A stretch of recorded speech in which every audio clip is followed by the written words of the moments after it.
Kur mjekët na thonë që kjo sëmundje nuk ka shërim, ndërkohë që ka një fjalë profetike që thotë çdo sëmundje e ka kurën dhe ilaçin.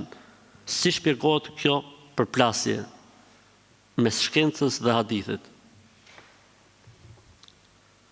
O Zot, na jep sabër, i thonë kësaj. O Allah, na jep sabër. Mjekët thonë që kjo sëmundje nuk ka shërim. Po kur i gjehet shërimi mas 10 vjeç, mas 20 vjeç, mas 100 vjeç,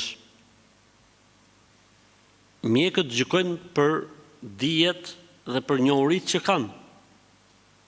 Po mjekët nuk gjykojnë dot për të ardhmen deri në ditë Kiametit. Ashtu thuhej për HIV-in, ashtu thuhej për diabetin, ashtu thuhej për kancerin, ndërkohë që kanë filluar të kapërcy këto gjëra.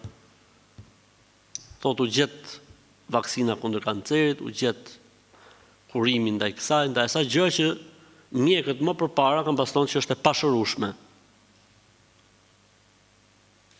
Për këtë arsye tha pejgamberi sallallahu alajhi wasallam, nuk ka sjell Zoti në këtë botë sëmundje që mos ketë për të ilaç. Po kërkojeni, tha.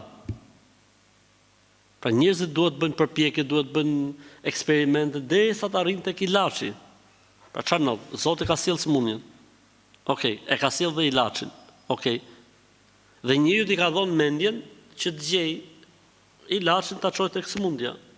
Se nëse e çon ilaçin tek sëmundja, ndodh shërimi me lejen e Zotit. S'ka dyshim, me shpresën e Allahut. Kështu që kjo është çështja. S'ka përplasje, nuk ka përplasje.